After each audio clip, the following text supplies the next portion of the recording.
Have you ever felt? Are you listening?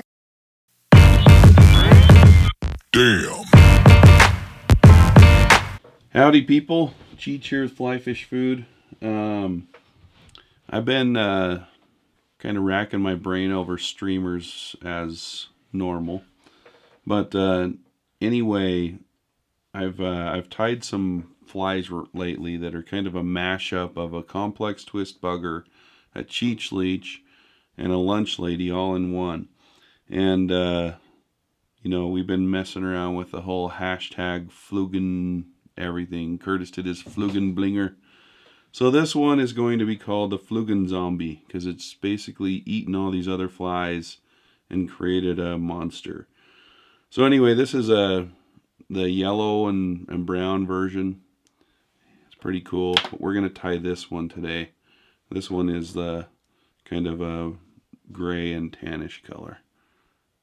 But super cool fly. I've been fishing it for a little bit. It swims great. Fish react well to it.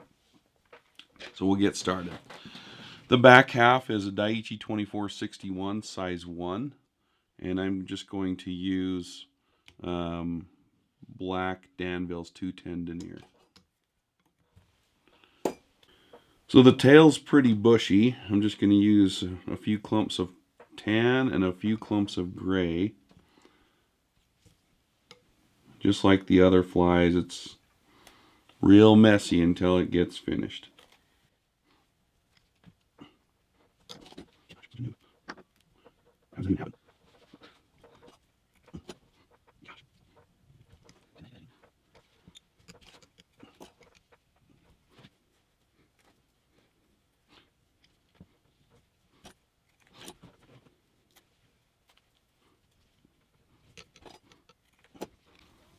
Okay, so we've got some tannish marabou on the bottom, some grayish marabou on the top.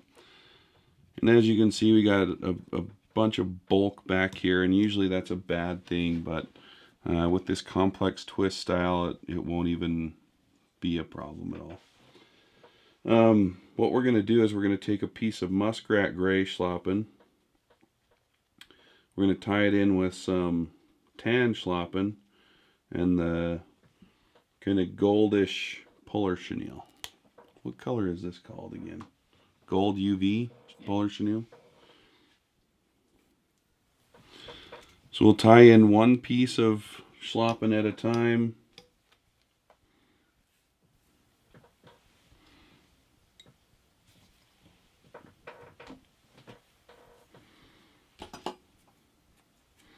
And then we'll take a healthy chunk of polar chenille.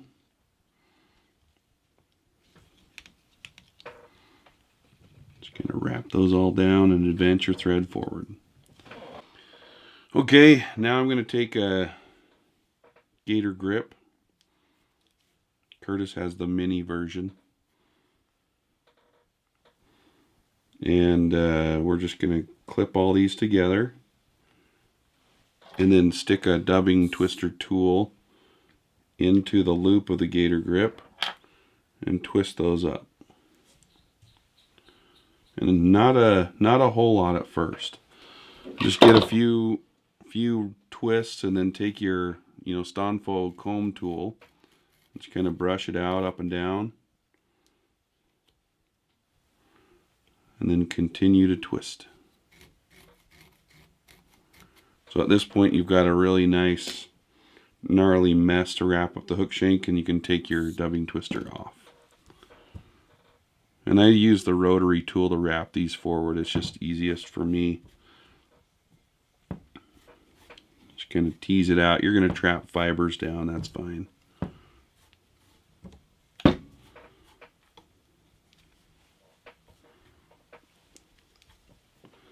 see. It's not playing nice here at the end.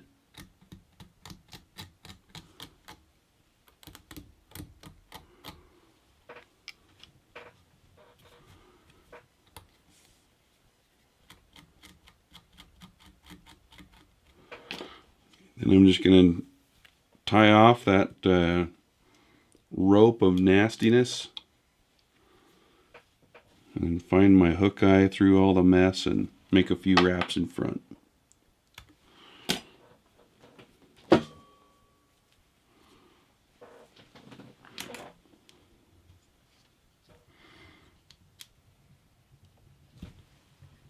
Then instead of putting bruiser blend dubbing at the back half of this, I just whip finish it and call it good.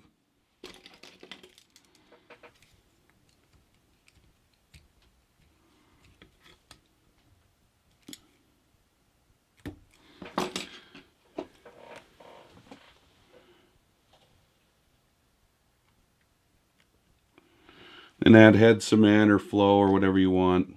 But you can see that's a really super bushy section of the fly. That's basically a complex twist bugger right there.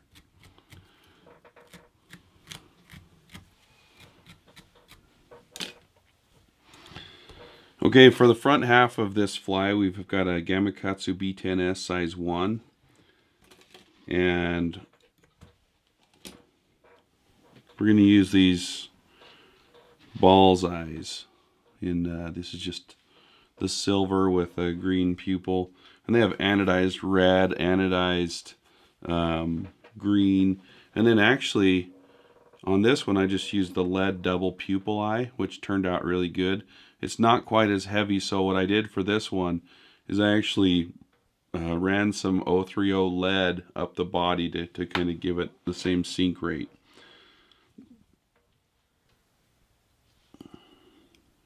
So we're going to put it about that far back from the hook eye. And this fly actually is going to run hook point down.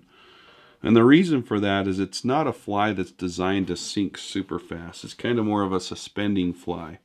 And so really your hook points aren't going to get close to the bottom quite as much. And you know, fish are going to see this from the bottom and usually attack from the bottom. So the first thing they're going to come in contact with is the hook point if you tie it with hook point down. So I've got those secured, and I'll tag them with a little bit of super glue.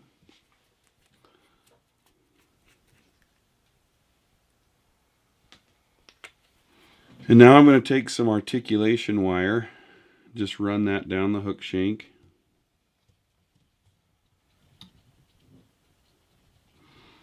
And I want to wrap that down the bend of the hook just a little bit to prevent my back section from fouling with the front section. And we're just going to use one articulation bead. So I'm using a kind of a dark gray, I think it's called gunmetal bead here. And we'll attach our back section now.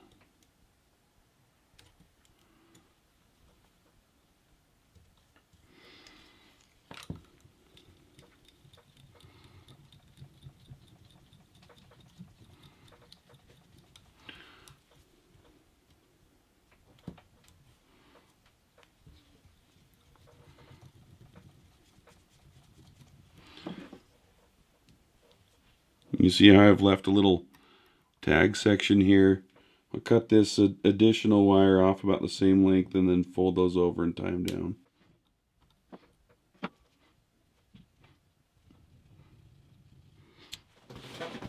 Okay, so now we're going to basically repeat the same process for the front hook, but we're only going to wrap our complex twist body up to about right here.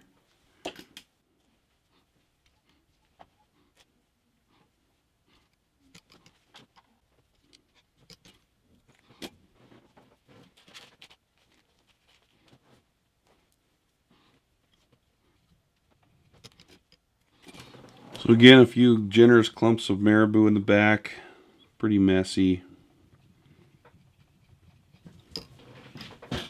Then we're going to do the same complex twist method.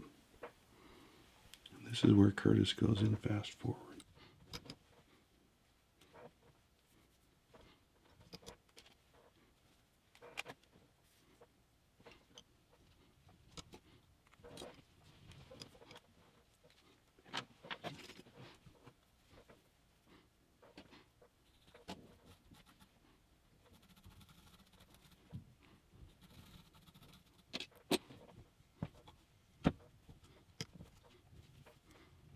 So this part can kind of be frustrating because you're basically dealing with really unruly, messy fibers.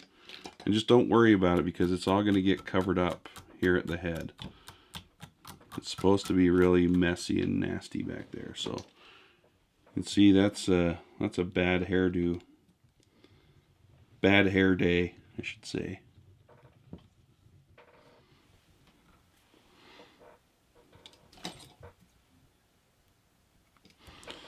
Okay, now this is where the cheech leech comes into play.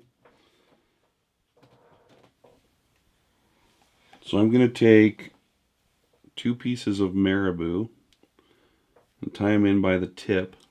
So I found the tip of this piece of marabou. And just moisten down the tip a little bit.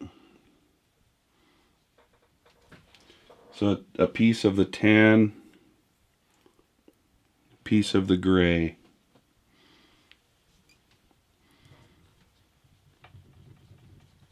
And instead of trimming those off, I'll just fold those tips back over and wrap over the top of them. And now I'm just going to take those tips, or those pieces of marabou, and wrap them both at the same time. And you can try to keep them separated and not matted down as best you can, but it's really not going to make a difference because we're going to brush it all out at the end.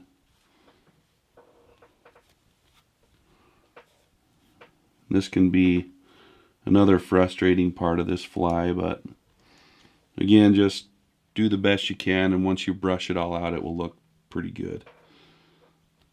So I've tied the stems down with just 2 wraps. And then I'm going to come in here and poke my scissors in there with them just barely open and find that stem and trim it out.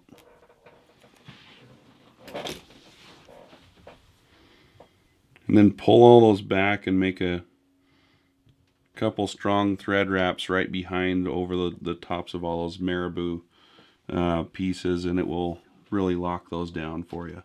Now take your comb and brush the marabou out.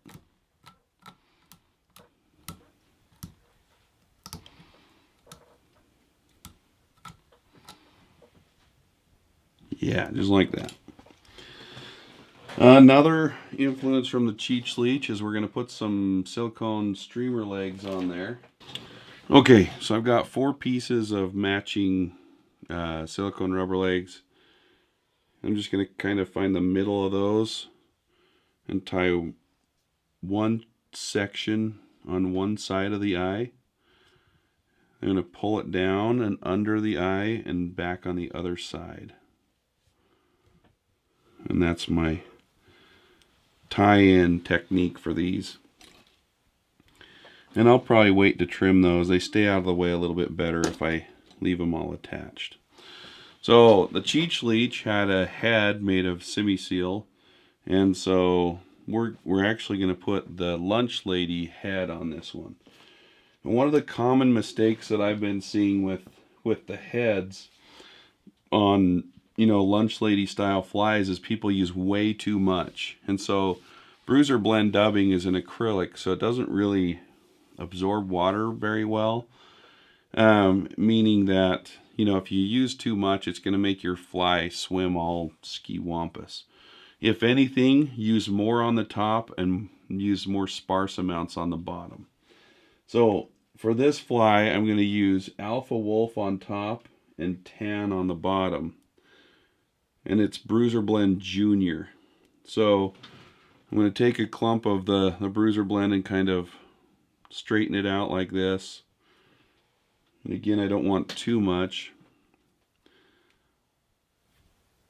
And I'm going to, instead of, wadding it up and creating a tie-in point like this, I want to kind of keep that wide. Kind of like that. Okay? That way I can just lay it right on top of those eyes, and I'm going to tie it in right behind those eyes, and it's going to cover the whole top of that head like that. So I've got that tied in. I'm going to do the exact same thing on the bottom with the tan. And maybe even with the tan you use a little bit more sparse clumps. See, I'm really not using very much.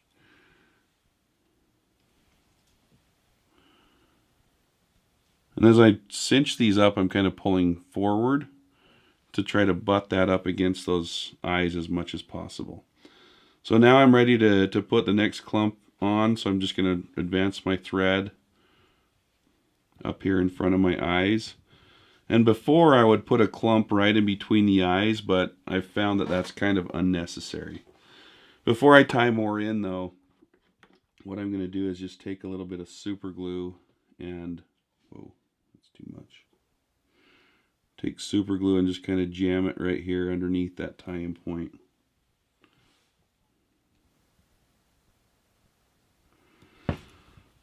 Bruiser blend can be kind of slippery and it can pull out because we're going to brush this head out. So we're going to take the thread right up behind the eye now. We're going to repeat those steps. And this time you don't need to make a very thick tie-in point. You can just kind of clump it all up. And tie it right in. Make sure that clump stays right on top of the hook. Do the same on the bottom with tan.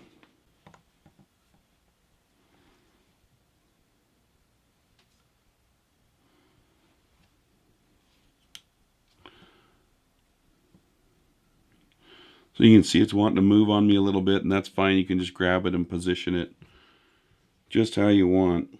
So now to advance my thread forward, I'm going to take this top clump and pull it back. Take my thread up and now pull the bottom half down. And from here I'm going to take my thread and kind of wrap back onto the bruiser blend, and that really locks it in place, creates a little bit of a head.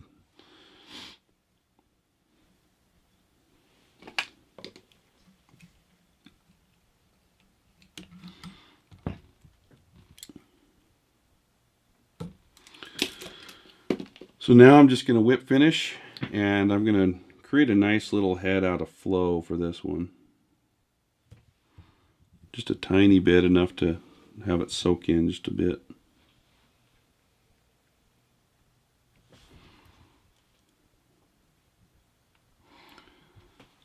You can see that I got it down into the eye, so I just absorbed some out with my fingers.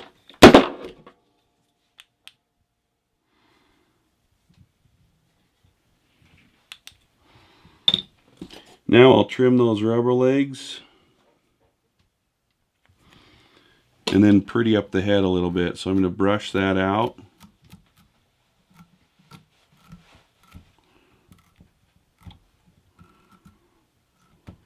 So for the top of this one, I'm going to darken it up by using the dark brown or Delta Brown chart pack marker. Just kind of come up over the top and blend it with your finger. See how it kind of gives it a, can't even see the line of where the marker was drawn there. So it blends really nicely. And then I'll add some stripes on top with a Sharpie by just pulling those fibers back.